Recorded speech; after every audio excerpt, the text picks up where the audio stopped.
शंभो शिवशंकर हर हर महादेव। श्रीमंत श्रीमंत शिवछत्रपती महाराज की जय। जय जिजाऊ जय शहाजी धर्मवीर संभाजी महाराज की जय। छत्रपती शिवरायांचा इतिहास हा आमचा स्वाभिमान आहे आणि शिवरायांचं शौर्य हे आमचं मराठ्यांचं अस्तित्व आहे। जे कुणाला जमलं नाही ते माझ्या राजानं करून दाखवलं आणि जे माझ्या राजानं केलं ते आजपर्यंत कुणाला जमलं नाही।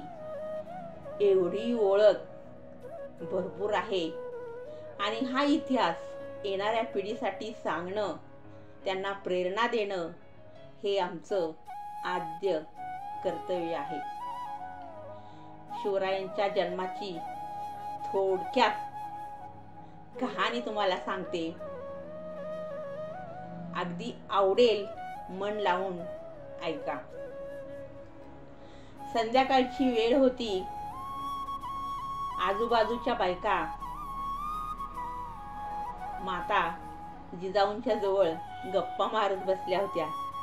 जिजाऊ पोटीशी होत्या आणि त्या महिला वर्ग म्हटलं की आपल्याला माहित आहे आता जिजाऊ पोटीशी आहेत म्हटल्यावरती काय चर्चा असणार, अर्थातच डोहाळ्यांची चर्चा चाललेली असते। अगदी हसत खेळत चर्चा रंगलेली असते। एक बाई म्हणते, मला तर बाई चुलीतली राखच खाऊ वाटायची। एक म्हणते, मला तर बाई रानातली मातीच खाऊ वाटायची। एक तर म्हणते, बाई तुला तर हे सगळं, पण मी तर नाकातला मिरकुडच खायची। का सगळेजण हसायला लागले। माता जिजाऊ पण हसायला लागल्या, कारण त्यांना हसवणं ह्यासाठी हे सगळं चाललेलं होतं। आणि मग त्या सखी म्हणू लागल्या, माता राणी सरकार तुमचे डोहाळे सांगा की आम्हाला, आम्ही पुरवू। त्या म्हणल्या, नाही नाही नको, मला डोहाळे नाही काय लागले। आणि तेवढ्यात शहाजीराजांची एंट्री होते आणि सख्या आपापल्या घरी निघून जातात। शहाजीराजांच्या कानावर एकच शब्द गेलेला असतो, डोहाळे।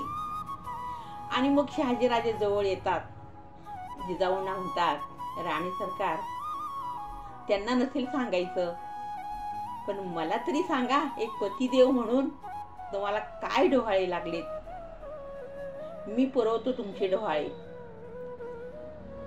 कारण आज जर आबा असते, आबा म्हणजे लखोजी जाधवराव, जाधवांचं आणि भोसल्यांचं वैर शिगेला पोहोचलं होतं। अगदी कधीही एक न होणार ही काळ्या दगडावरची रेग असं मानलं जायचं। आणि मग शहाजीराजे म्हणतात, तुमचे आबा असते म्हणजे चांगलं संबंध असतं तर लोणचं पापड खरवस काही ना काहीतरी घेऊन आले असते, पण तुमचे संबंध माझ्यामुळे बिघडले, गैरसमजामुळे काय झालं काय कळत नाही, पण मला सांगा, मी तुमचे डोहाळे पुरवतो। जिजाऊ थोड्या रागात होत्या। जिजाऊ उठल्या आणि म्हणाल्या, हो तुम्ही पुरवाल माझे डोहाळे, तसं मला वचन द्या। हो दिलं वचन। जिजाऊ म्हणल्या, तुमच्याकडची तलवार मला द्या। अरे ही घे तलवार। मला जिरेटोप द्या। अरे हा घे जिरेटोप। मला पट्टा द्या कमरेचा। हा घे। ढाल द्या।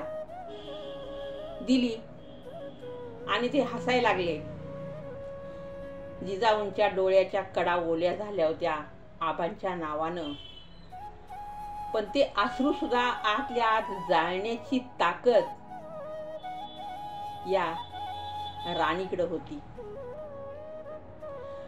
जिजाऊ पेटून उठल्या आणि म्हणाला, कसले तुम्ही मराठे, स्वतःला मराठे समजून घेता, मराठे मानता, कसले मराठे, दिवसा ढवळ्या इथं बायका मुलींची इज्जत लुटली जाते। माझ्या कानात शिस ओतल्यासारखं मुलेबाईंची इज्जत लुटताना येणाऱ्या किंचाळ्या ऐकून कान माझे बधीर झालेत. दिवसा ढवळ्या गायींची कत्तल होते. कसले तुम्ही मराठे, माझे डोहाळे पुरवायचे म्हणता? मला डोहाळे फक्त स्वराज्याचे लागलेत. आणि जर तुम्ही स्वराज्यासाठी प्रयत्न करणार नसाल तर ही जिजाऊ आता निघाली. आणि जिजाऊनी एक पाऊल बाहेर टाकल्याबरोबर शहाजीराजांनी अडवले आणि वचन दिलं की मला सुद्धा हे आता नको वाटायला लागलेलं आहे, आपण स्वराज्यासाठी काहीतरी करू. अशातच जिजाऊंचे वडील त्यांच्या पाठीमागे लागले होते. शहाजीराजांना मी कधी एकदा संपून टाकतोय अशा पद्धतीनं अगदी हात धुवून ते त्यांच्या पाठीमागे लागले होते. आणि आबा म्हणूया आपण त्यांना, त्यांनी बेगमचे सुद्धा कान भरले होते शहाजीराजांच्या उलटसुलट. आणि तिथंही वातावरण कलुषित झालेलं होतं. अशातच बातमी 2 दिवसात येऊन धडकते, काहीतरी विपरीत घडणार आहे. संध्याकाळची वेळ असते. शहाजीराजे येतात आणि जिजाऊंना म्हणतात, आता आपल्याला हे इथलं ठिकाण बस्तान हलवलं पाहिजे, कारण शत्रूनं फार डोकं वर काढलेलं आहे आणि काहीतरी डाळ शिजलेली आहे असं माझ्या कानावर येते. आणि जिजाऊ म्हणल्या, काय घाबरायचे त्याला, चला. पण अगं तुझी काळजी वाटते, पोटूश आहेत. काय नाही हो, चला तुम्ही, मी तयार आहे यायला. 2 घोडी सजवली. एका घोड्यावर जिजाऊ बसल्या, एका घोड्यावर शहाजीराजे बसले. दोघांची घोडी समान चालली होती. शहाजीराजांचा एक मित्र शिवनेरीचा किल्लेदार देशमुख, त्यांच्याकडे जिजाऊंची व्यवस्था करायची असं शहाजीराजांनी ठरवलेलं होतं. निघाले. थोड्या अंतरावरती गेल्यावर जिजाऊंना वाटलं कदाचित लखोजी जाधव आबा येतील आणि पाठीमागं जर शहाजीराजे असतील तर त्यांच्यावर वार करतील, पेक्षा शहाजीराजांचा घोडा पुढं जाऊ द्यावा आणि आपण पाठीमागं थांबावं, अशी योजना आखून त्यांचं शिवनेरीकडे प्रस्थान चाललेलं होतं. आणि ही बातमी वाऱ्यासारखी लखोजी जाधवांना कळाली. लखोजी जाधवांचं काही सैन्य घेऊन ते ह्या दिशेने येत होते. रस्त्यामध्ये जिजाऊंना नकोसं झालं होतं. आता कितीही केलं तरी जिजाऊ पोटूशी, आतल्या आत बाळाला किती धक्के, जिजाऊंना किती धक्के, दुःख सहन होत नव्हतं. पोटावर हात ठेवला आणि जिजाऊ म्हणतायत, बाळा तुला खूप त्रास सहन करावा लागतोय ना रे, पोटात खूप त्रास होतोय का तुला? पण पोटात जो त्रास होतोय ना, यापेक्षा खूप त्रास तुला बाहेर आल्यावरती भोगावा लागणार आहे स्वराज्यासाठी. गाफील राहू नकोस. आणि हे बघ, ह्याचं ट्रेनिंग मी तुला आता देते. अशातच एक गाव जवळ आलं होतं. एक स्त्री किती पोटूशी, किती हे धरणार, स्वतःला किती सावरणार. शहाजीराजे सारखे वळून बघत होते. तुम्हाला खूप त्रास होतोय का? नाही नाही नाही, चला. आणि थोड्या वेळानं मात्र जिजाऊनी मान टाकली. शहाजीराजांनी घोडा थांबवला. खूप त्रास होतोय तुम्हाला? हो. बर, आता एक जवळच गाव आहे, एक थोडा वेळ कळ काढा. तिथे एक पाटील माझ्या ओळखीचे आहेत, आपण तिथंच आज मुक्कामाला थांबू. आणि मग शहाजीराजे जिजाऊंना घेऊन त्या पाटलांच्या घरी गेले. पाटलांनी स्वागत केलं. जिजाऊ आज जाऊन बसल्या. फार थकल्या होत्या जिजाऊ. शहाजीराजांनी थोडा वेळ विचार केला आणि परत जिजाऊंना बाहेर बोलावून घेतलं आणि म्हणाले, तुमचे आबासाहेब कुठल्याही क्षणी इथं येऊ शकतात, मला मारू शकतात. आपण शिवनेरीपर्यंत पोहोचणार नाही, पेक्षा मी इथूनच प्रस्थान करतो. आणि तुम्ही पाटलांना सांगितलं ही माझी अमानत आहे, जिजाऊ यांना सुखरूप गडावरती, शिवनेरी अगदी जवळ राहिला होता गड, शिवनेरीवरती पोहोच करा. आणि शहाजीराजे तिथून निघून गेले. जिजाऊ म्हणला, काही काळजी करू नका हो, मी सगळं सांभाळून घेते. आणि शहाजीराजे तिथून निघून गेले. रात्रीची वेळ होती. एवढ्या रात्रीच्या वेळेला बाहेर काहीतरी गोंधळ ऐकायला आला. खूप गोंधळ चालला होता. पाटलांना घेरलं होतं आबाजींच्या सैन्यांनी आणि विचारत होते, कुठं गेले शहाजीराजे, कुठं आहेत जिजाऊ, तुम्हाला काय माहित आहे? आम्हाला बातमी लागली ते इथंच कुठंतरी लपलेत.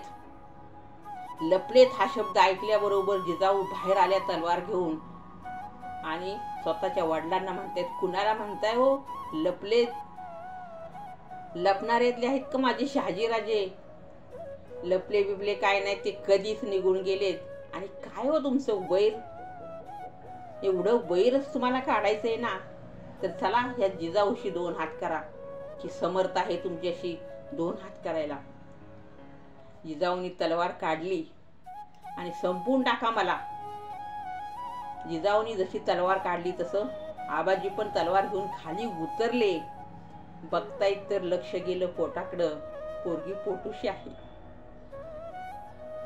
आबाच्या डोळ्यातनं 2-2 धारा लागल्या. तलवार फेकून दिली. जिजाऊंना घट्ट मिठी मारली आणि म्हणतायत, किती त्रास झाला ग तुला, किती त्रास सहन केला ग तू.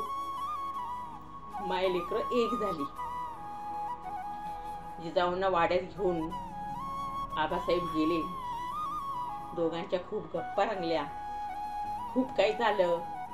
सगळा राग त्या पोटाकडे बघून विरून गेला होता, विरघळून गेला होता.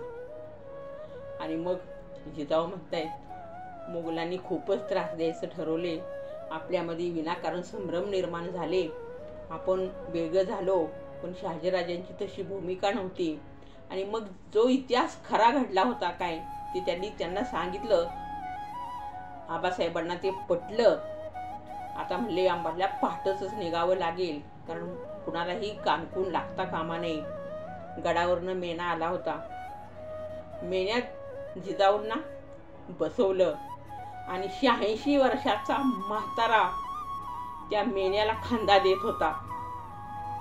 सैनिक म्हणले, मावळे म्हणले, तुम्ही राजे काय करताय हे? आम्ही आहोत की. नाही नाही, ही भोसल्यांची अनामत आहे. सुखरूप गडावर गेली पाहिजे. आणि न जाणो तुमचा धक्का लागला, काय झालं मेन्याला, मेना पडला तर जबाबदारीचं काम आहे. एवढ्या दिवस माझ्या पुरीला खूप त्रास झाला, आता नाही मी त्रास होऊ देणार. गडावर गेले. तिथं त्यांना ठेवलं आणि काही दिवसानंतर मग आंगडं, टोपडं, करगुटा, वाळे, पायातलं पैंजण, सगळं लोणचं, पापड, खरवं, सगळं जे काही जिजाऊंना आवडतं ते सगळी गाठोडी घेऊन हे लखोजी जाधवराव पुन्हा एकदा त्या गडावरती गेले होते.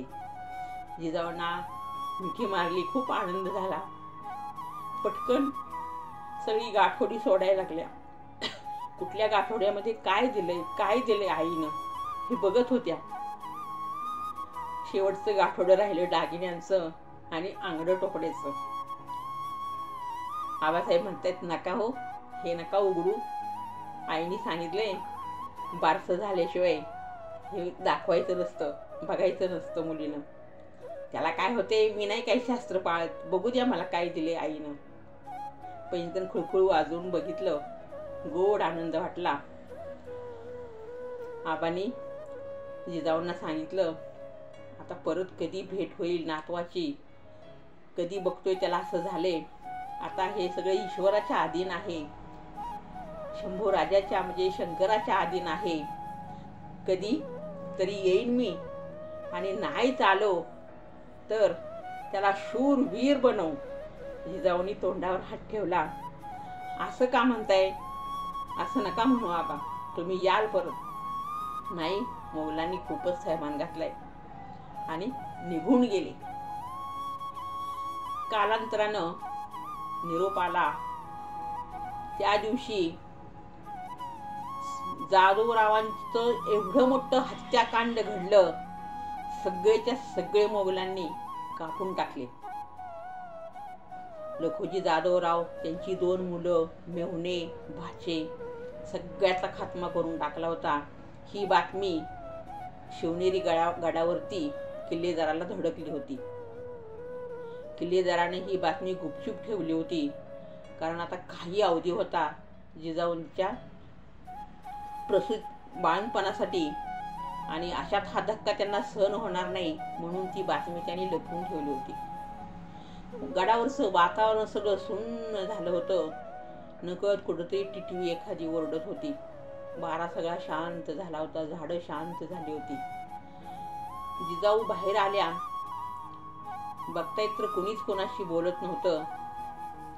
किल्लेदाराची बायको त्यांच्याकडं एक वेगळ्याच नजरेनं पाहत होती. जिजाऊ फार हुशार होत्या हो. त्यांनी नजर जाणली, ताडली. त्या म्हणल्या, काहीतरी विपरीत घडले, तुम्ही मला सांगत नाही, काय लपवून ठेवता? अहो, किती सोसले या जिजाऊनं. कुणाचाही आधार नसताना एकटी राहिली मी या गडावर.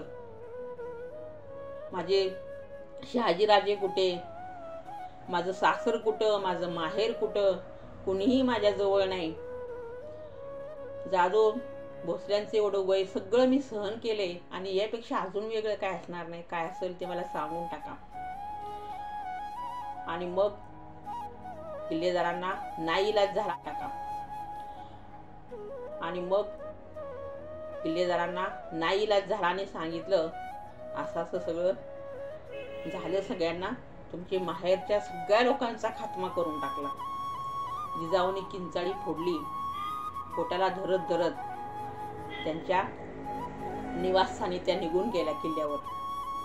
1-2 जणी सुईण त्यांच्या शेजारी झोपल्या होत्या.